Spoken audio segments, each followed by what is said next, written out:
Tervist! Objektiivi stuudios on elektrik ja energeetik Margus Sild. Tere tulemast! Tervist! Ja täna räägime tuuleenergiast, räägime sellest, et kuidas tuuleenergia, kuidas seda meile esitletakse ja mis tegelikult on selle reaalsus. Margus, sa käisid Riigikogus hiljuti ka, kui oli EKRE poolt korraldatud olulise tähtsusega riikliku küsimuse arutelu. Mis muljed sul sealt jäid? Jah, Riigikogu oli väga huvitav kogemus. Aga esimene mulje on ikkagi see, et erakondlik kuuluvus annab hetkel meie riigikogulastele kahjuks selle mõttemaailma nii-öelda taastuva energia tootmises. Et kõige selline äärmuslikum on muidugi Maarja Kadastik, aga hea on teada, et EKRE-ga nii-öelda seda samat köit veab ka Keskerakond. Ka seal tuli tegelikult selliseid täpsustavaid küsimusi, et kas nad on nii-öelda asjadest õigesti aru saanud. Aga kahju on see, et muidugi saalis oli vähe inimesi ja üldsegi kohal oli vähe inimesi, selleks, et alla poole Riigikogu oli tegelikult see päev kohal. Ja, tegelikult see on niivõrd oluline küsimus, aga samas need riiklikult olulised küsimused tundub väga paljudele nagu Riigikogu liikmetele üldse korda ei lähegi. Et tegelikult, kuidas sa kommenteeriksid Maarja Kadastiku kommentaare sinu enda ettekandele, et tema tegi nagu kõik ettekandjad maha ja ütles, et see ei ole nagu asi ega miski, mis siin nüüd räägiti, et tegelikult faktid on sootuks teistsugused. Maarja Kadastik on selline huvitav persoon. Ma olen tast niimoodi aru saanud, et tema mõttemaailm on see, et on tema arvamus ja on vale arvamus. Et kõik, mida tema arvab, on õige ja kõik, mida keegi teine arvab ja natukene teistmoodi on vale. Ja see tuli väga hästi välja ka sellest, et kui ma rääkisin akudest, akulahendustest, ma tõin välja ERR-ist läbi käinud aku, mida akupanga, 2 akupanka siis õigemini, ma summeerisin nad seal, kuna üks firma ehitab. Ja seal on 1 kilovati ehitushind oli 500 eurot kilovatt. Jah, väga suur hind. Maarja Kadastik ütles, et oluliselt odavamalt saab. Jah, saab. Akuelementide baasil saab tõesti 150-160 euriga selle kilovatti kätte. Aga see peab nagu arvestama ka seda, et kui me ehitame akupanka, mille liitumisvõimsus on 100 megavatti. See nõuab 330 kilovoldi liini. Akusüsteemid ju ühenduvad selle liiniga 400 voldi peal. Seal on väga palju trahvosid vahel, seal on väga palju elektritaristut, mida tuleb ehitada ja mis maksab ka raha. See taristu ei tule ju tasuta sinna. Ja seda ma ei suutnud Maarja Kadastikule selgeks teha ei Riigikogu saalis ega ka siis eraviisilistes kirjavahestustes, mida ma olen temaga pidanud. Ja ta lihtsalt ei taha sellest aru saada, et probleem on selles.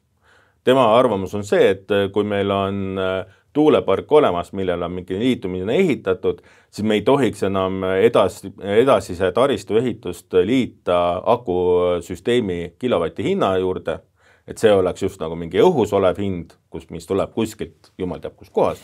Aga tegelikult, kui me võtame ju süsteemide kogu maksumusi, siis tuleb ju kõik sinna sisse arvutada. Alustades sellest 330 kilovoldi liini traadist, kuni siis selle aku ühendusklemmini. Kaasa arvatud kõik need transpordikulud, mis tekivad ja samamoodi ma tõin talle välja, et sina ju ehitad oma akud oma entusiasmiga, sa ei võta oma tööd sinna sisse, sul ei ole projektijuhtimist, et seda väikse 10 kilovatise, 100 kilovatise akupargi hinda ei saa skaleerida 100 megavattidesse, sellepärast, et seal tuleb nii palju muid aspekte juurde, millega sa pead arvestama, et see viibki selle hinna ülesse. Jah, kindlasti see lõpphind arvatavasti ei tule enam 500 eurot megavatt või kilovatt, tuleb väiksem, aga kui väike, seda on siis näha, kui see akusüsteem on valmis ehitatud ja käiku antud. No tuuleenergiat tegelikult turustatakse meile sellise suure ideoloogilise aplombina, et räägitakse selle eelistest, räägitakse, kuidas see on odav, kuidas see säästab loodust, nii edasi ja nii edasi. Ja eelkõige räägitakse sellest, et see on nii-öelda meie rohelise maailma tulevik, et need tööstuse turbiinid igale poole siis panna. Võib-olla võtame lahti natukene neid peamisi müüte, et kuidas sa vastaksid nendele. Ütleme niimoodi, et tooks esimesena selle müüdi, et tuuleenergia on odav. Et meil hakkab nüüd tulema odav energia. See on nagu peamine asi, millega rahvale siis turustatakse seda asja. See on jällegi kinnivaatepunktis. Et hetkel meil energia hind koosneb kahest suurest poolest, üks on energiahind, teine on ülekandehind. Kui me räägime ainult energiahinnast, jah, tuuleparkidega, kui me ei arvesta sinna finantsinstrumentide kulu, me ei arvesta sinna ettevõtja kasumeid, siis me saavutame sellise põhitaristu tasuseks 4–5 senti kilovatt. Aga meile ju MTÜ-d ei ehita neid tuulikuid, need on kõik äriettevõtted, kusjuures veel lääne raha peal. Kui vaadata neid nii-öelda arendajaid, siis need mehed, kes siin Eestis on, nemad on paljud kui püksinööbid ja see raha tuleb mingist ebakontsernist. Ja see raha ju maksab. Iga raha maksab, sa pead intressi tasuma nii edasi, ehk et see tuuliku energiahind ei saa jääda summa summarum aasta keskmisena 4–5 sendi peale kilovatt, vaid ta tuleb kindlasti kõrgem. Sellepärast, et kõik need kaasuvad kulud, mis sealt tulevad, viivad selle hinna ülesse. Teine variant, mismoodi siis nii-öelda seda hinda meile räägitakse ainult energia hinnast. Aga kui me nüüd läheme juhusliku energia tootmisega üle teatud piiri üldisest energia tootmisest tarbimisest, siis need stabiliseerimiskulud kasvavad hüppeliselt. Ja seda poolt ei taha millegipärast poliitik puudutada. Ehk siis see poliitik, kes tuuleparke meile üritab maha müüa. Et jah, me võime piltlikult näidata ja ka riigi toetustega, dotatsioonidega, me võime saavutada selle 5–6 senti kilovatt elektrienergia hinnaks. Aga kui me vaatame seda kulude teist poolt, siis võrgukulud sööstavad ülesse. Sest hetkel me oleme Prellist lahkunud ja juba tuleb selliseid indikatsioone, et sagedusreservide hoidmine on oluliselt kallim, kui algselt loodeti. Muidugi on kallim, sellepärast, et juhuslikku energiatootmist on oluliselt rohkem tekkinud. Mida rohkem seda juhuslikku energiatootmist on, seda rohkem peab konventsionaalseid elektritootmisviise reservis hoidma, ka see maksab. Ja kui me nüüd võtame näiteks põlevkivi või ka isegi hakkekatla, et kui me tahame hoida sagedusreservis, siis ta peab kogu aeg soe olema. See peab tuli all olema. Kogu aeg peame kütma, aga me lihtsalt ei genereeri sellega elektrit. Aga küttekulu kogu aeg on peal. Ja teine variant on see, et kui me hakkame siis külmas peas seda jaama üles kütma, võib-olla köetakse 8–16 tundi seda jaama üles. Ehk et see reservid hoidmine on ka väga kallis tegelikult. Ja seda teist poolt meile ei räägita, sellepärast, et see rikuks ära selle ilusa müüdi tuuleelektri odavusest. Et ma olen siin kunagi natukene sellist mõtteharjutust teinud, et kui hetkel on meil kogu kulu eratarbijale umbes selline kuni 15–16 senti kilovatt elektrienergia eest, siis täielikult tuule päikeseenergia peale üle minnes ma arvan, et selline 40 senti ei ole ka probleemina. Sellepärast, et neid iga meede, millega üritatakse siis energiat anda 24/7, iga meede ju maksab midagi. Et elektrienergiaga on selline huvitav asi, et me ei saa teda võrku rohkem panna, kui seda tarbitakse võrgust. Et see peab kõik tasakaalus olema. Ja tegelikult see päikese tuuleenergia tootmine tõstab kogu aeg võrgupinget. Ja osades piirkondades on juba see võrgupinge kõikumine päris suur. Kas see oli põhjus, miks Hispaania ja pool Portugali ja pool Prantsusmaadki sealt lõunast pimedaks läks? Et mis see sinu arvates oli? Täitsa reaalne, et ta võis olla, sellepärast, et meie Euroopa siis sagedusala energiakvaliteet peab olema siis ühe faasi pinge 230 volti pluss 10%.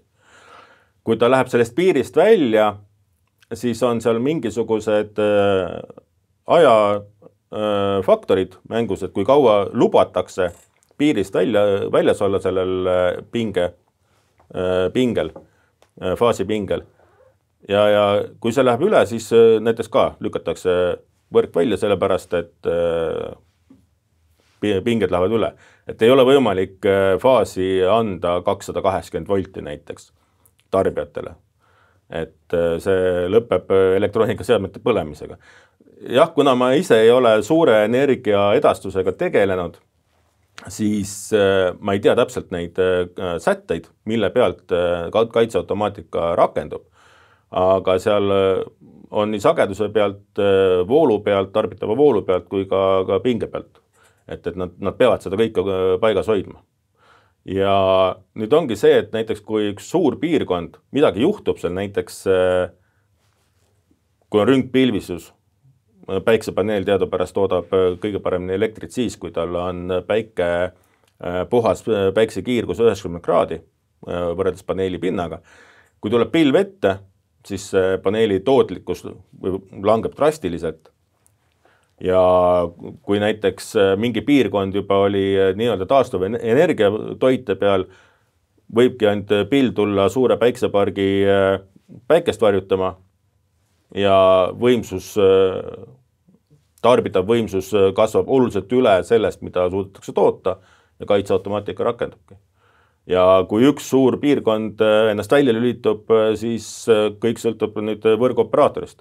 Kas ta suudab selle probleemi isoleerida või siis läheb ahelreaktsioonina sekundite jooksul terve riik või mitu riiki pimedaks. Et kuna ainult Lõuna-Prantsusmaa läks osaliselt, siis prantslased suutsid reageerida ja isoleerisid selle piirkonna lihtsalt ära. Ja see Prantsusmaale edasi läinud. Kui ei oleks prantslased isoleerinud ennast, siis oleks elektrikatkestus jõutud nii kaugele, kuniks oleks jõutud nagu eelnevalt ära isoleerida see katkestuspiirkond. Et ja hispaanlased said elektri tagasi tänu põhimõtteliselt prantslastele või siis enda gaasi või siis muudele soojuselektrijaamadele.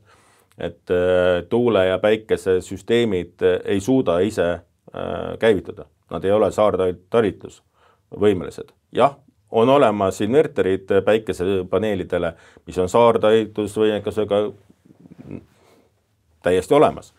Aga need suured pargid on ehitatud võimalikult odavalt, sellepärast et eesmärk on hästi odavalt park ülesse panna, hästi kallilt elektrit müüa võimalikult pikka aega ja ettevõtja idee on ju teenida kasumit, et mitte keegi ei taha ju nulliringiga opereerida ja veel vähem kahjumiga. Et me tahame kõik võid ja vorstiliiva peale saada. Et ainult vette leiba nagu ei taha kõik. Nii ta on.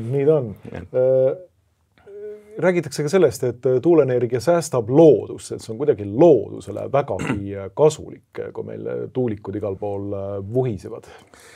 Jah, meil on ju kuulutatud siis CO2 gaas kõige halvemaks gaasiks terves atmosfääris. Seda gaasi on tegelikult terve atmosfääri koostise suhtes väga vähe.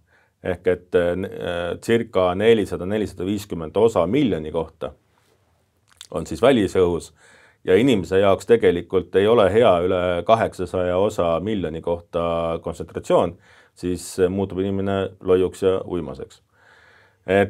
Aga teisipidi ju CO2 on ju see gaas, mida loodus tarbib fotosünteesiks, millest meil võetakse toodetakse uuesti hapnik. Ja millest siis see taim omale selle süsiniku saab, see on ikkagi see CO2 gaas. aga teisipidi jällegi vaadates, jah, tuuleenergia tootmisel, päikseenergia tootmisel genereerimise hetkel ju CO2 gaasi ei eritata. Aga seda eritatakse väga olulisel määral seda energiatoodangut stabiliseerides, kuna stabiliseerivad meetmed meie piirkonnas on ikkagi sisepõlemismootorid, näiteks suured gaasijaamad on sisepõlemismootorid tegelikult, või siis konventsionaalsed elektrijaamad, soojuselektrijaamad. Ja noh, kui me seda pildi nurka vaatame ainult, siis on jah, et tuulikud on väga rohelised. Kui me nüüd võtame teise pildi nurga ette, milles on siis elektri ülekanne, selles pildi nurgas on siis kõrgepinge lülitusaparaadid, mis on tänapäeval hästi väikseks aetud ja nende sees on selline dielektriline gaas nagu elegaas. Ja kui ma nüüd ei eksi, siis keemiline tähis on SF6, ehk siis on ta väävel heksafluoriid. Ja see gaas on 10 000 kordi kangem kasvuhoonegaas, kui on CO2. Ja nüüd piisab sellest, et kui mingisugune lülitusseadme rike tekib, see gaas vabaneb sealt atmosfääri ja meil on väga ilus nii-öelda roheline gaasipilv olemas. Et jah, seda õnneks ei juhtu massiliselt, aga seda juhtub ja need elegaaslülitid on ka selles suhtes halvad, et külmades oludes neid lülitada ei saa. Seal, kui gaasi rõhk langeb lülitis alla teatud piiri, siis seal on manomeetrid peal, mis keelavad lülitust üldsegi. Et teine nurk on siis selline sellel asjal. Ja kui me vaatame kolmandat nurka, siis on ju tegelikult tuulikute ja terve selle süsteemi tootmise pool. Et minu teada seda tootmist ei tehta taastuvenergial. Seda tootmist tehakse ikkagi tossutades nii öelda. Ja kui me läheme nüüd veel peenemaks väärismetallideni, haruldaste väärismetallideni ja ka liitiumini, siis tuleb vaadata seda, et kus kohas neid materjalid toodetakse ja mis on sealsed keskkonnanõuded ja kui palju seal tegelikult loodust hävitatakse selle eesmärgiga, et meie saaksime siin vaadata roostastega tõtt ja ütelda, et me oleme mõlemad hästi rohelised. Et tegelikult, mida Eesti teeb ja üldsegi Euroopa ja kõik need tuuleparkide, päikseparkide arendajad suurel skaalal, me ekspordime oma saaste teistele. Ja kõige kurvem on see, et nende elektriautode buumi ja üldse see akubuumiga võib-olla me hävitame Boliivia loodust metsikul määral, samamoodi ka nende inimeste tervist, kes seal kaevandustes töötavad. Kas on tehtud kalkulatsioone ka sellest, et näiteks kui palju kuulub CO2 summa summarum näiteks ühe hiidtuuliku ja tegemiseks, valmistamiseks, käimashoidmiseks versus siis see ja panna sinna ka tema kasutusiga juurde, kui palju ta energiat toodab, versus siis see, et toota seda energiat näiteks mõne, ma ei tea, gaasijaamaga või kivisöejaamaga või mingisuguse muu nii-öelda fossiilse energiakandjaga, et kui palju erineb see tuuliku CO2 jalajälg nüüd sellisest nagu väidetavalt kõige hirmsamast CO saaste tekitajast üldse? Ma kahjuks ei ole seda uurinud veel, aga väga huvitav asi, mida uurida. Et jah, kindlasti on neid kalkulatsioone saadaval maailmast, aga ma olen huvi pärast kalkuleerinud elektriautot ja bensiiniautot. Ja tuli välja, et kui mul on autoks selline 2000 alguse aasta ameeriklane, mis tarbib kütust 8 liitrit 100-le, siis kui ma ostan nüüd elektriauto ja hakkan elektriautoga sõitma, siis põhimõtteliselt esimene 150 000 kilomeetrit ma teenin seda elektriauto tootmise CO2 tasa. ja siis hakkab nagu see balanss jõudma nullini ja siis hakkab nagu kuskilt mingisugune kasu tekkima. Ehk et tegelikult, kui me vaatame seda CO2 heitme vähendamise võimalust, siis pigem peaks olema see asjade lõpuni ära kasutamine. Ei ole vaja osta iga 3 aastat tagant uut autot. Autoga on võimalik täiesti vabalt sõita 20 aastat, ei ole mitte mingi probleem. Autot peab lihtsalt remontima vahepeal. Jah, öeldakse, et miks ma remontin 5000 eurot maksvat autot 6000 euro eest, aga sellepärast, et miks ma peaks uue ostma 6000 euriga, ma hakkan samamoodi uuesti remontima teda. Ehk et kui ma remontin kvaliteetsete õppidega, siis on mul ju uus auto põhimõtteliselt. Et see selle poole pealt näiteks peaksid hoopis need suured kliimapöörajad mõtlema enda käitumismustrite peale, kui uue autoga nad sõidavad, sellepärast, et kui sõidavad ikkagi vana autoga, siis selle CO2 on juba ammu maailma paisatud ja selle auto remontimine on oluliselt väiksema CO2 jäljega kui uue auto tootmine ja kõige hullem ongi see, kui neid autosid kasutatakse lühiajaliselt.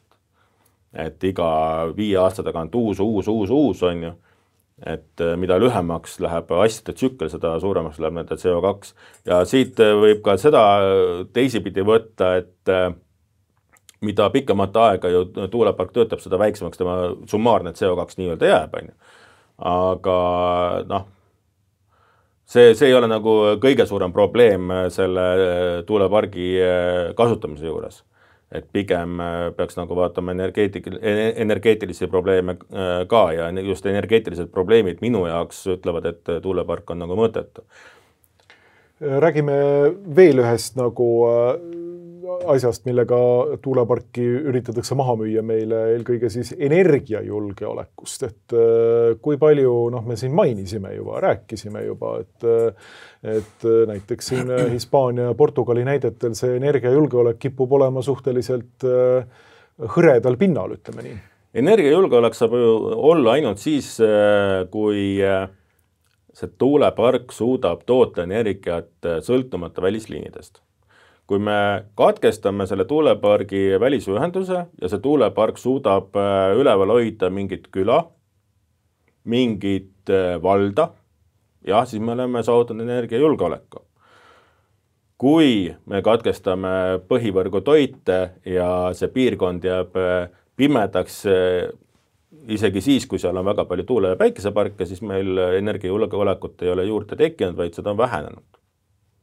Et energiajulgeolekus peab ikkagi vaatama seda, et kas see alternatiivne tootmisüksus suudab ilma põhivõrguta toota elektrienergiat, kas see kütus on meil olemas, kas meie saame toota seda põhikütust, okei. Tuule- ja päikeseenergia puhul ei ole nagu probleemi ja jumal taevas hoolitseb selle eest, et meil ei oleks päikest või oleks päikest, aga see ei ole nagu stabiilne. See ei ole stabiilne tootmine ja tegelikult, kuna ta ei suuda seda areneda, siis energiajulgeolek on tegelikult meile oluliselt vähenenud. Ja energiajulgeoleku tõstmiseks ei saa kasutada ka koostootmisjaamu, mida on meil propageeritud. Sellepärast, et ka koostootmisjaamad vajavad elektrivõrgust energiat, et ennast sünkroniseerida selle põhivõrgu peale. Et probleem, miks nad siis tahavad seda võrgupinget, nad tahavad ennast sünkroniseerida võrgu sagedusele. Need süsteemid ei ole ehitatud selleks, et nad suudaksid sagedust hoida. Sa rääkisid selles ettekandes Riigikogus ka tuuliku kasutustegurist ja sellest, et mida siis tuulik nagu välja annab üleüldse. Et räägi natukene sellest ka, tutvustame seda kasutusteguri mõistet. Jah, et alguses sai rääkida kasutegurist, aga siis üks tuule arendaja, tuuleparkide arendaja siis parandas, et võiks kasutatustegurit, sellepärast, et kasutegur on ikkagi see, et kui palju läheb kaduma genereerimisfaasis. Aga probleem on nagu selles, et tuuleparkide selline energiatootmisvõimekus on vähem kui 50% tervest meie energia vajaduse ajast. Hetkel Eesti tuulepargid suudavad toota vahemikus kuskil 25–30% sellest ajast energiat. Ehk et kui me võtame aastasse 8760 tundi, mis keskmiselt aastas on, siis nominaalvõimsust ekvivalenti suudab see tuulepark või tuulik toota siis 25–30% sellest ajast. Ülejäänud aeg on nii-öelda puudujääk. Reaalsus on see, et täiesti puudu on seda energiat, ettekandes on ilusti protsendid olemas, et 9,87% ajast on tuuleparkide toodang alla 10 megavatti, isegi 100 megavatti selle tuuleparkide koguvõimsuse juures on väga väike, sest tuuleparkide koguvõimsus meil on hetkel kuskil 700 megavatti, et kui võtame kokku, et alla 100 megavatti toodab meie tuuleparkide süsteem üle 50% ajast. Ehk et väga lühikene aeg on see, kus tuulepargid suudavad reaalselt midagi adekvaatselt toota. Enamus ajast nad lihtsalt on ja täiesti mõttetu selles suhtes. Et see tuule- ja päikeseenergeetika väiksel skaalal, ühe inimese majapidamise skaalal on täiesti mõistlik praeguste energiahindade juures või õigemini ülekandetasude juures. Aga kui me tahame riigi energeetikat üles ehitada sellele, siis see on võimatu. Sinna juurde tuleb ju ka see, et milline on tuuliku kasutusaeg. Et kui pikalt saab ühte tuulikut kasutada? Siin need numbrid on erinevad. Et kui me otsime internetist infot, siis seal öeldakse 20–25 aastat ja labade vahetusajaks pakutakse isegi 7–10 aastat. Fakt on see, et Eesti on sellises klimaatilises olukorras väga heas positsioonis, et Eesti kliima ei lõhu neid tuuliku labasid eriti. Et minu teada ei ole Eestis mitte ükski tuuliku laba kulumise tõttu välja vahetatud, et on olnud erinevaid paar õnnetust, viimane oli Tootsi-Sopi tuulepargiga, kus laba purunes, ma ei mäleta, kas see oli transpordi või paigaldustsüklis. Aga ilmastiku poole pealt ei ole nagu Eestis väga suuri probleeme olnud. Mida ma olen kuulnud oma tuttavate käest, et kes on siis käinud mingit kaablisüsteeme ehitamas tuuleparkide juures, et mõned vanemad tuulikud on nii suure vibratsiooniga, et isegi trafopoldid ei seisa enam koos. Et vibratsioon on juba nii suureks läinud tuulikus, et lammutab kõik laiali. Ehk mingi hetk see laba sealt lendab? Kas laba lendab või tegelikult jäetakse seda seisma, sellepärast et eks see vibratsioon tekib tegelikult laagrites arvatavasti ja laagrite eluiga on ikkagi selline paarkümmend aastat, sellest me üle ei saa. Ja kui laager on kulunud, tuuliku põhilaagrid kulunud, siis on kaks varianti, kas laagri ära vahetada, mille jaoks siis tuleb see tuulik põhimõtteliselt laiali lammutada ja uuesti kokku panna või siis võetakse täielikult maha. Aga praeguse seadusandluse juures ma ei ole näinud veenvalt, et riik oleks pannud peale arendajatele kohustuse tuulepark demonteerida oma enda raha eest. Jah, sõnajalgadel kukkus tuulik maha, väga hea, nad koristasid selle maha kukkunud tuuliku ära, panid uue selle asemele, väga super käitumine tegelikult nende poolt. Aga mis juhtub mingite lääne firmade suurte tuuleparkidega, seda me ju ei tea. Kas nemad jätavad need tuulikud lõpuks siis Eesti riigi turjale või demonteerivad ise, seda me ei tea. Aga fakt on ka see, et kui see tuulik demonteeritakse, mida tehakse vundamendiga. Et kui see vundament on 10 või 100 tonnid betooni maa sees, siis seda ma arvan, et ei lammutata. Ja kui neid sadu tonne on keset merd näiteks, siis need jäävadki sinna ilusti selliseks meremärgiks, et see risustab ja saastab ka merekeskkonda loomulikult. Meretuulikutega seal vist on siiski poolujuvaid süsteeme. Et päris igas kohas meres sa ei saa teha teda mere põhja toetuvana, aga ta on ujuvsüsteemid, et Norras ma olen näinud pilte, kus nad veavad tuuliku jalandeid merele, et nad täitsa on nagu ujuvsüsteemid. aga maa sees on ikkagi see, et kas siis valatakse suur betoonkuubik maa sisse, piltlikult öeldes, või siis ehitatakse mingid vaiasüsteemid.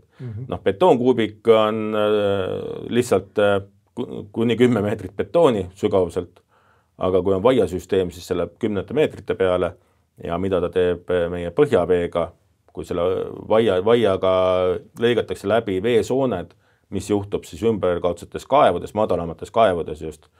Et kaevunduspiirkonnas me ju teame, et kui suur karjäär tehakse, siis madalates kaevudes vesi kaob.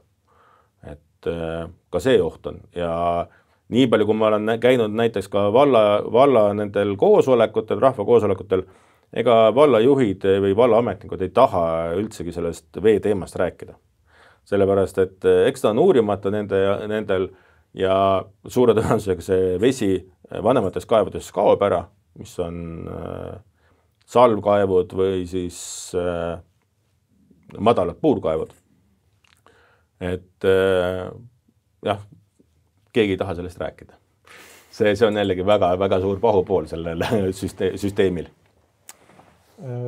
Üks tasand tuuleenergia puhul on ju see, et mida sa puudutasid ka, aga millest tuleks rääkida rohkem, ongi see, et ta vajab enda kõrvale juhuelektrina sellist juhitavat võimsust. Et mida me siis nüüd Eestis teeme? Et kui me ehitame nii ja nii mitu tuulikut, nii ja sellise võimsusega tuulikuid, kas me peame sinna kõrvale rajama põhimõtteliselt sama võimsusega mingisuguse konventsionaalse gaasi või muu jaama? Põhimõtteliselt küll jah, sellepärast, et need aku salvestussüsteemid, mida siis ehitatakse, nemad on ikkagi mitte püsivaks energiajulgeoleku tekitamiseks, vaid nemad on mõeldud nii-öelda seda sagedusreservi hoidmiseks. Sellepärast, et kui me hakkame akupanka ehitama Eesti näiteks nädala aja energiatarbe salvestamiseks, siis need numbrid lähevad nii hoomamatult suureks, et kõik saavad aru, et see ei tule välja, see ei mängi välja. Aga jah, et põhimõtteliselt kõik see juhuslik energia tootmine, kui me tahame oma energiajulgeolekut saavutada, siis ta peab olema kaetud juhitavate ja stabiilselt töötavate elektrijaamadega. Ehk et kui meil oli veel põlevkivienergeetika korralikult töös, siis Eesti eksportis elektrit aastast, kus see 2018 lõpp, 2019 algus, hävitati ära Eesti põlevkivienergeetika suures plaanis ja nüüd on stabiilselt enam-vähem kogu aeg Eesti importinud 3% enda vajaminevast elektrist. No võib-olla see on nagu üks kõige absurdsemaid asju üldse, et ütleme niimoodi, et ilma energeetilise erihariduseta inimene võiks küsida sellise lapsiku küsimuse, et mille paganama pärast me neid tuulikuid sinna siis ehitame veel. Kui me ehitame selle konventsionaalse võimsuse nagunii välja, ehitaks selle välja, kütaks seal gaasi, puitu, midagi muud ja jätaks need tuulikud ehitamata. Jah, aga meil lapspoliitikud räägivad ju sellest, et me peame saama CO2 neutraalseks. Ma olen ka poliitikutele seda ütelnud, mida ma sellest arvan, ehk et kui Eesti emiteerib Euroopa liikmesriikide CO2-st 0,4% ja maailma CO2-st 0,03%, siis need kaks numbrit peaksid ütlema, et unustagem rohepööre Eestis ära. See siin ei päde.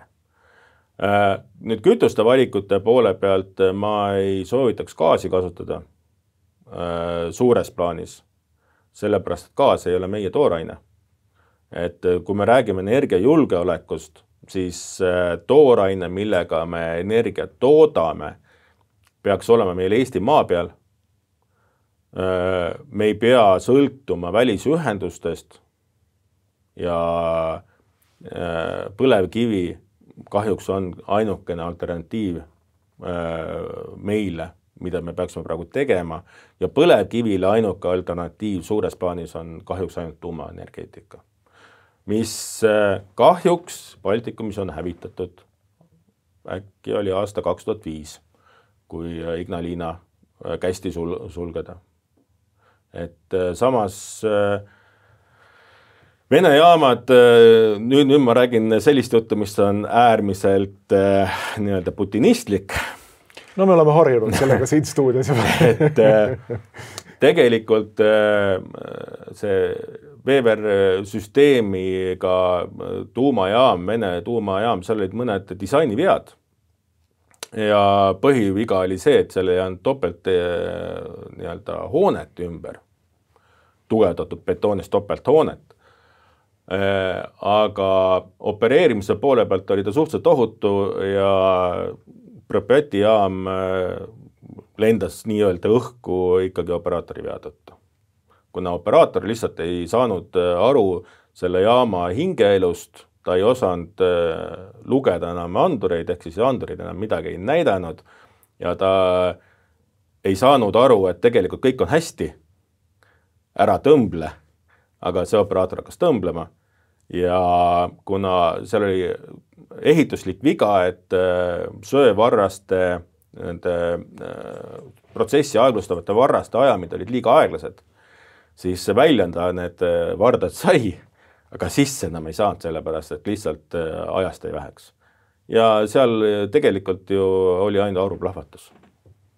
Ja kui selliste aspektidega nagu arvestada, inimesi koolitada, väga peensusteni selgeks teha operaatorile, millega ta tööd teeb. Ega tuumajaama operaator ei ole ju 9. klassi haridusega inimene, vaid tema peaks tõesti olema doktorikraadiga tuumafüüsik, et ta saab aru, mida ta teeb ja mismoodi see jaam üleüldse töötab. Ehk et tal peab olema nii tuumafüüsika teadmised, insener-tehnilised teadmised ja ta peab olema väga suur toetav meeskond taga, kes siis suudab teda õigel ajal nagu võib-olla toetada ja rahustada. Et kui kõik need oleksid olemas olnud Ukrainas, selles Pripjati linnajaamas, siis ei oleks midagi sellist juhtunud. Ja nii palju, kui ma olen seda asja uurinud, siis on öeldud ka seda, et kõige ebakompetentsem vahetus tegi seda katset, mida nad tegid. Põhimõtteliselt, et päevane vahetus oli kompetentne, nad said aru, aga seal vist keegi tahtis omale paguneid teenida ja siis hakkasid öösel katsetama asju ja juhtus nii, nagu juhtus. Aga Ignalina jaam, ma arvan, et tema töötaks siiamaani tõrgeteta, kui oleks seal mõned asjad natukene ümber projekteeritud, natukene remonditud, personali korralik koolitus.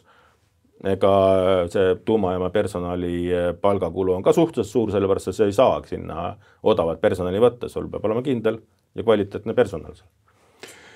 No mis meie muudes elektrijaamades praegu toimub? Et enne saadet me natukene rääksime põlevkivi elektri tootmisest ja sellest, et kuidas tegelikult ka põlevkivi elektri nii-öelda erikulu on läinud üles, kuna seda jaama käideldakse kogu aeg niimoodi erinevalt tänu sellele, et on tuuleenergiat ja päikeseenergiat, et tuleb kogu aeg surkida seda jaama, et põhimõtteliselt ei saa enam selle ühe käiguga lasta edasi kogu aeg rahulikult. Võib-olla räägid sellest ka? Jah, et hakkame siis sellest põlevkivi energia erikulust pihta. Et aastal 1999 oli vaja 1 gigavatt-tunni elektrienergia tootmiseks 1,305 tonni põlevkivi. Ja kuskil aasta 2000 hakati siis vanu energiablokke renoveerima. Põhirenoveerimine, mis seal oli siis katlasüsteemi parendus. Vanad Vene katlad olid tolmpõletussüsteemis. Ehk et põlevkivi pulbristati, tehti pulbriks ja siis see pulber põletati leegis, ehk et seal kasutati gaasi leegi tekitamiseks, et ilma gaasita see ei oleks töötanud. Ja keevkihi peal siis ei ole vaja põlevkivi nii palju peenestada ja ta põletamine muutub mõnevõrra efektiivsemaks. Samamoodi vähenevad heitmed, väävli- ja lämmastikuühendite heitmed vähenevad drastiliselt. Põhimõtteliselt väävli kohta ma ühte dokumenti lugesin, öeldi 90% vähenes väävli heide, kui mindi üle keevkihi peale ja osad keevkihitehnoloogiad siis võimaldavad ka seda, et lisatakse lubekivi koldesse, mis seob tekkivad väävliühendid ja põhimõtteliselt tekib kips sellest lubekivist. Ja on näha jah, et ilusti põlevkivi erikulu järjest langes, katlad uuendati, tehti parema kasuteguri peale, katel töötas efektiivsemalt ja kuskil 2007 ja seal kandis hakati suuremalt siis seda taastuvenergeetikat edendama. Ja hakkas minema üles erikulu sellepärast, et kui me sõidame autoga 50 kilomeetrit tunnis, aga me käitleme gaasipedaali gaas põhjas, gaas täiesti maas, lülitina, siis kütusekulu on päris kõrge. Ja sama asi on ka siis kõikide sisepõlemis või üldsegi nende soojuselektriaamadega ja kateldega, et kui me läheme sellest stabiilsest töörütmist välja, siis ta hakkab rohkem kütust tarbima. Et põhimõtteliselt me peame ju seda veemassi, millest auru tekitatakse, jahutame selle uuesti üles kütma, jahutame, kütame, see kõik ju mõjutab efektiivsuse peale. Ja kõige suurem kulu on olnud isegi 2013-14 aastal, kus siis mindi üle veneaegsete normide tugevalt. Ja see kõik on tänu sellele jah, et mingil põhjusel on pidanud nende katelde töörežiime kogu aeg muutma ja see viib kulu ülesse. Nüüd siin graafiku lõpus on näha, et erikulu kukub ära, aga see tähendabki siis seda, et põhimõtteliselt enamus katlet seisati. Tornpõletusblokid jäeti seisma. Jah, keevkihtblokke osaliselt käitatakse sellepärast, et ka põlevkiviõli tootmisel tekib uttegaas. See on vaja kuskil ära põletada. See gaas ei ole selline gaas, mis iseseisvalt suudaks põleda. Aga kui on juba katel kuum ja seda gaasi sinna lisada, siis ta põleb. Et seda gaasi ei ole mõtet atmosfääri lasta, see on mürgine ikkagi. Ja iseseisvalt kütust sellest gaasist teha ei ole ka võimalik mõistliku hinnaga. Et selline see Eesti energeetika hetkel on. Ehk siis lühidalt öeldes, kui vaadata selle graafiku peale siin, võib ütelda, et me oleme ideoloogilistest eeldustest, roheideoloogiast lähtudes hävitanud ja hävitamas omaenda omamaist energiatoodangut, millest lähtudes meil võiks olla mitte ainult katta täiesti meie enda vajadused, vaid omada energiat ka ekspordiks. Jah, täpselt. Et tegelikult see rohepööre kui selline oleks pidanud jääma Kesk-Euroopasse, kus on tõesti see heide väga suur, et kui ennem rääkisime, et Eesti CO2 heide Euroopa Liidu liikmesriikide heitmest on 0,4%, siis Eesti pindala Euroopa Liidu liikmesriikide pindalast on 1%. Ehk et me oleme 2,5 korda rohelisemad statistilises plaanis kui kõik teised Euroopa Liidu liikmesriigid. Aga kui me nüüd vaatame, et kus kohast see põhiline Euroopa Liidu heide tuleb, siis tuleb ikkagi suurtest tööstusmaadest ja sinna liigitub ka Soome, sellepärast et metallurgia, metallitööstus nõuab spetsiifilist küttesüsteemi. Sa saad metalli sulatada kas elektriga või siis nagu ukrainlased teevad seda koksiga. Koks on kivisüsi. Kivisööst toodetakse. Ja seal on väga suur CO2 heide tegelikult. Et pigem rohepööret oleks pidanud tegema Saksamaa, Poola, Prantsusmaa, noh, Rootsi jätame välja, sellepärast, et nemad on niigi rohelised, mitte tuulikute pärast, aga me võime pärast korraga Rootsit puudutada. Et viimane suurem ettekanne, mis mul oligi, et ma esitasin küsimuse, et miks on Rootsis energia hind nii madal. Ja küsisin, kas on tuulikute pärast. Saalis olijatest mitte keegi ei ütelnud seda. Ja siis ma käisin natuke pinda neile, et noh, kas tõesti mitte kedagi ei ole saalis, kes ütleb, et Rootsi energia hind on tuulikute pärast madal. Ja siis arendaja tõstis käe, et mina ütlen. Ja siis ma võtsin Rootsi võrgu ülevaate. Ja kui palju siis oli tuuleenergiat seal, 20%. Ja tegelikult, kui me vaatasime tootmise ja müügibalanssi, siis terve tuuleenergia osa müüdi välisriikidesse. Et nii palju siis Rootsi odavast tuuleenergiast. Et seal hoitakse odav hind ikkagi eeskätt hüdrojaamadega ja tuumajaamad on ka väga mõistliku hinnaga elektritoodangus. Et see kombo kokku annabki Rootsile selle rohelisuse ja hea elektri hinna. Aga kuna meil ei ole hüdroelektrijaama võimalik kuhugi ehitada, mis midagi muudaks, siis on ainult tuumaenergia. Tuleme veel tagasi selle juurde, et mis siis hakkab juhtuma üleüldse elektrisüsteemis, kui tuult on hirmus palju ja tuulikuid on ka palju. Et mis särtsud siis käima hakkavad? No, fakt on see, et kui energiat liiga palju toodetakse, siis on väga keeruline seda pinget ja sagedust paigal hoida. Kuna tuulikud ja päikesepargid on siis pooljuht elektroonika peal, siis nemad kopeerivad võrku põhimõtteliselt. Aga nende energia tootmine tõstab võrgu pinget. Et sagedust nad kopeerivad võrgust, aga pinge tõuseb.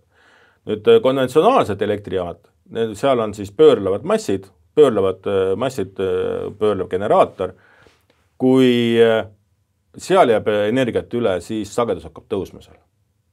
Sellepärast, et generaatori vedu läheb kergemaks ja siis on vaja kuidagi hakata seda kiirust seal pidurdama.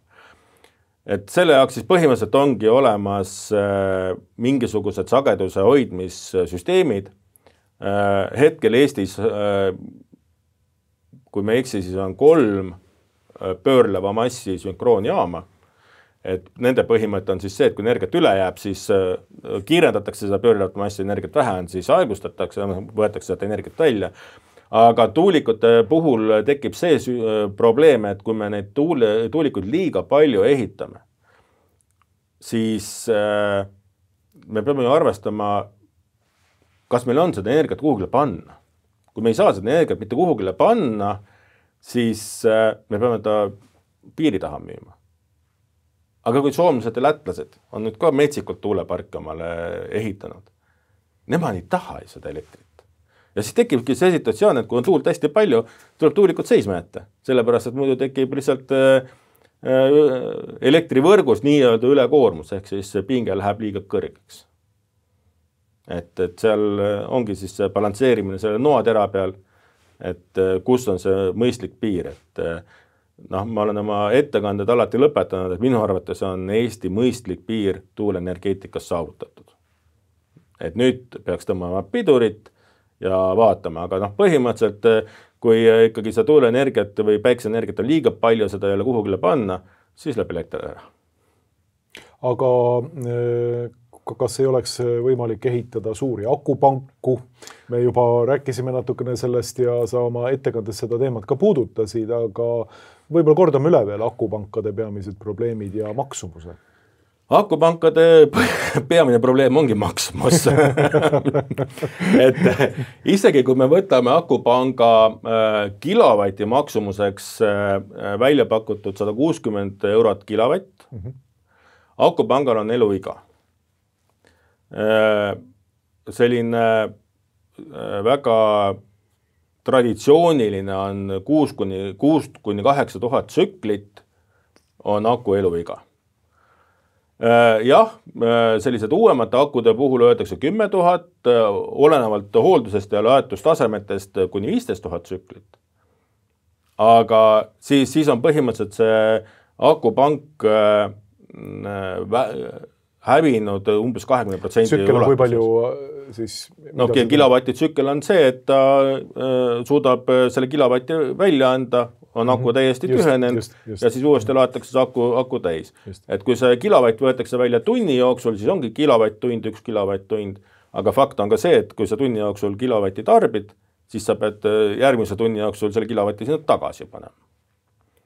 Et ja aku laadimine, kui tahta aku eluiga hoida, siis võtab sama kaua aega kui tema tühendamine või isegi natuke kauem.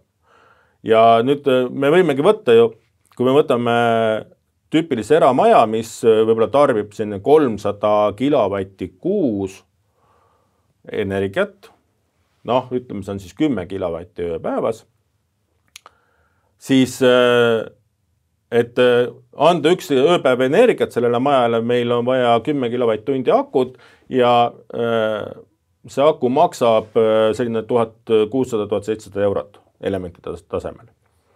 Aga et nüüd me peame ju mõtlema sellele, et me peame seda akut laadima kuskilt. Palju maksab see energia, mis me sinna akusse paneme. Ja aku enda kulu võib tõesti olla võib-olla väike majapidamistes sent kilovati kohta.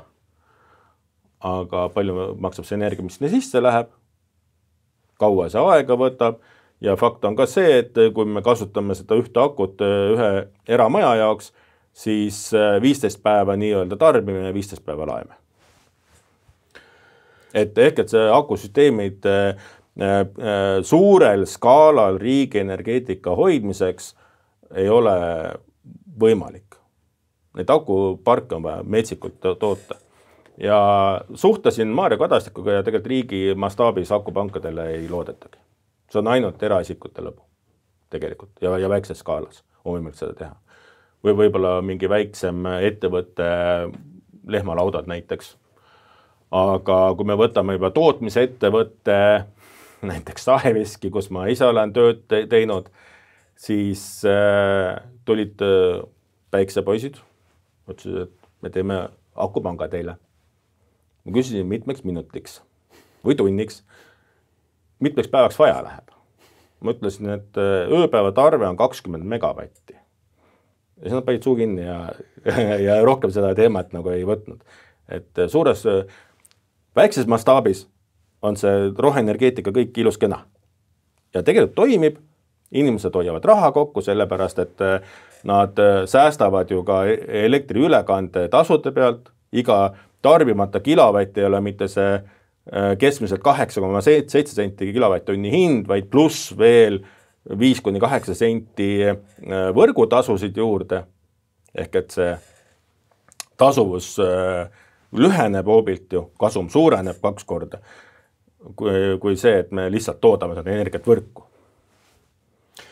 Ütleme niimoodi, et kui sina oleks Eestis vastutav isik energeetika vallas, siis milliseid otsuseid sina praegu teeksid? Kuhu me peaksime nüüd välja suunduma siis järgmise 10-20 aasta jooksul? Esimene otsus oleks see, et kõik ideoloogilised töötajad energeetikasektoris lahti lasta. Bravo! Sellepärast, et energeetika on numbrimaagia. Seal ei saa ideoloogia peal ja usu peal mitte midagi teha. Seal peab olema igal asjal taga number ja arvutus ja arusaam, et see arvutus on õige. 2+2 on kusjuures 4 siiamaani, mitte 22, mida siis võib mõnest videost nagu näha. Jah, aeg-ajalt võib sellest kasu ka olla selleks, et kui ülemus ütleb, et ma maksan sulle 2000 pluss 2000 eurot lahkumistasu, siis sa võid ütelda, et 2000 pluss 2000 ei ole 4000, vaid on 22 000. No, seal sa nagu võidad. Aga teisipidi, kui sa hakkad nagu energiat nagu tootma, siis seal läheb elektri väga kiiresti ära. Ja teine asi, mis ongi, tegelikult peaks olema hoobilt moratoorium päikesevarkide ja tuulevarkide ehitumiseks. Just mastaabil. Jah, eramaja juurde, kui sul on keskmine elektritarve seal kilovatt tunnis, jah, 5 kilovatine päiksepark koos akudega täiesti mõistlik. Ja kui akud on väike generaator terves selles süsteemis, siis on see eramaja energiajulgeolek tagatud hoobilt. Aga riigi mastaapi seda skaleerida ei saa. Ja teine asi siis olekski see, et tuleks uuesti põlevkivijaamad kahjuks ikkagi tööle panna, aga sellise vahega, et tolmpõletusplokid tuleks kõik ümber renoveerida keevkihtide peale, tuleks säilitada selline energiatootmisvõimekus või ülesehitus, nagu Vene aega oli, et ei olnud üks suur nagu Auvere elektrijaam, vaid Vene elektrijaam ju koosnes väikestest plokkidest. Et see suur elektrijaam, mille võimsus on seal 1600 megavatt-tundi, tema koosnes võib-olla 10 energiaplokist. Kui üks energiaplokk läks rikki, siis ju ainult 10% kukkus ära. Ülejäänud töötas edasi. Auvere puhul on see, et läheb soojusvaheti, katel rikki, siis on kõik rikkis, siis ei ole mitte midagi enam seal. Et selline veneaegne modulaarsüsteem tuleks säilitada igal juhul energia tootmises ja kindla peale tuleks kiiremas korras anda käske, et kõik need veneaegsed elektrijaamad renoveerida, tööle panna, jah, me ei saa kasutada seda veneaegset tehnoloogiat, mis seal on, veneaegset tehnikat, kuna see on amortiseerunud, aga samal põhimõttel moodulplokkidest üles ehitada uus elektrijaam. Ja kui näiteks siin väga kiiresti tegutsema hakata, jah, esimestel aastatel oleks nii-öelda see CO2 heide suur, väävli lämmastikuühendite heide suur, tolmuheide suur, sest see tolmuheide, mida räägitakse, tuleb puhtalt ainult tolmpõletusplokkidest. Keevkihtplokkides ei ole sellist tolmuheidet, nagu meile kogu aeg räägitakse, et astma haigeid on väga palju Ida-Virus, see ongi nende vanade veneaegsete tolmpõletusplokkide süü enamjaolt. Et praegu peaks kogu aeg asi järjest paremaks minema. Aga jah, ma ei näe teist valikut, et põlevkivienergeetika kohe ellu kutsuda ja kohe alustada tööd tuumajaamade ehitamiseks. Ja tuumajaamad, Eesti on niivõrd väikene riik, et sõjalises plaanis meie tagala on Rootsi. Eestis tagalat põhimõtteliselt ei ole. Me vaatame Ukraina sõda, siis Ukrainal on tagala, seal on 1000 kilomeetrid, mitu tuhat kilomeetrit riiki. Eesti on 300 kilomeetrit nibin-nabin riiki, et siin ei ole meil tagalat. Ja siin ei ole ka mõtet seda rääkida, et kui me ehitame Ida-Virusse elektrijaama, et venelane tuleb sisse ja on kohe elektrijaam nende oma. Sõjalises plaanis me olemegi väga kehvas seisukorras. Venemaa kõrval on ju. Aga taristu on Ida-Virus kõik olemas ju. Et miks mitte kasutada ära Ida-Virumaa taristut ka tuumajaamade jaoks ja samamoodi, mis asi on see Peipsi järve väikene laiendus enne Vene-poolset hüdroelektrijaama. See ongi ju tekitatud sellepärast, et need elektrijaamade jahutusvett oleks olemas. See järve osa ongi seal elektrijaamade jahutusvesi. Ja miks mitte seda kasutada ära tuumajaamade jaoks. Aga tuumajaama puhul peaks mõtlema selle peale, et ei ole mõttekas tuumaenergeetikas minna praegust nii-öelda massiliselt kasutatavat tehnoloogiateed, kus on siis veesärk on esmane jahutusallikas, vaid minna ikkagi kiire neutroni tehnoloogia peale, kus siis vesi aeglustab neutronid, vesijaamad, kõik on aeglase neutroni jaamad, mis vajavad väga puhast uraanikütust. Seal peab olema hästi suur kontsentratsioon uraan 237. Sest kui ma nüüd ei eksi, siis ta kasutabki enamjaolt uraan 237 oma töös ja ta suudab kasutada 20% seda kütust. 80% kütusest on jääde sellistel jaamadel. Aga kui on kas siis sulasool või metalljahutusega jaam, siis tema suudab töötada põhimõtteliselt uraani maagi peal ja sellega on võimalik ära kasutada ka vanade jaamade jäätmed kütuseks ja miinus on muidugi see, et plutooniumit ei teki seal niimoodi, et tuumapommi teha ei saa, et sellise sulasoola, sulametalli reaktoriga Eesti oleks täiesti ohutu, teistele riikidele me ei tooda oma jaamaga mitte mingit tuumamaterjali tuumapommi jaoks, tuumarelva jaoks. Ja need jäätmed, mis sealt tekivad, oleksid ka suhteliselt ohutud. Et võrreldes nüüd praeguste tuumajäätmetega oleksid need ikkagi sellised taskusse pandavad nii-öelda. Jah, ilmselgelt nad tapavad hoobilt jaamast välja võttes ära, aga nende selline materjalide poolestusaeg on 400-500 aastat versus 10 000 aastat. Et ta ei ole nii metsikult ohtlik enam. Ja need jäätmed on oluliselt vähem ka. Aga igal juhul esimene asi oleks igasugusele tuuleenergiale ja päikeseenergiale moratoorium, aitab küll riiklikul tasandil. Ja kõik olemasolev taristu, mis on ehitatud, peaksid ikkagi siis konkureerima turusituatsioonis ja riigi dotatsioonid tuleks sealt ära kaotada, sellepärast et hetkel on tegelikult riigi dotatsioon olemas igal päikeseelektrijaamal, igal tuulejaamal, mis saab taastuvenergia tasu.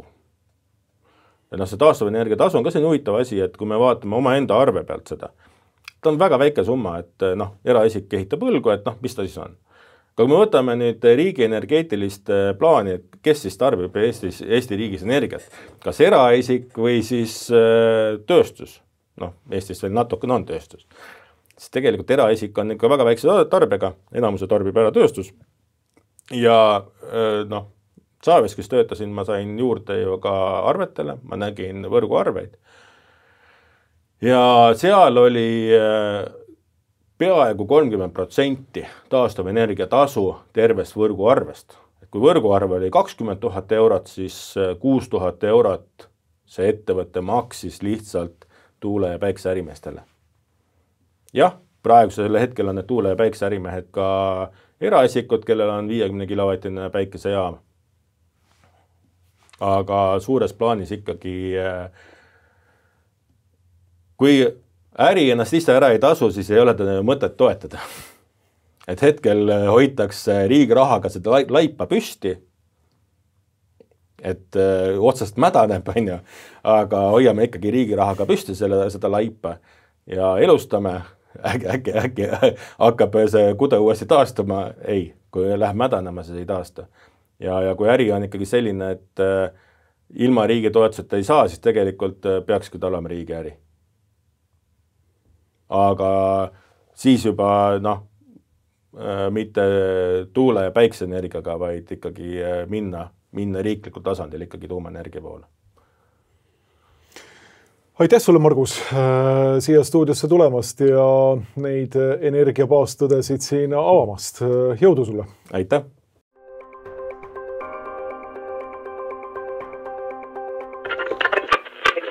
you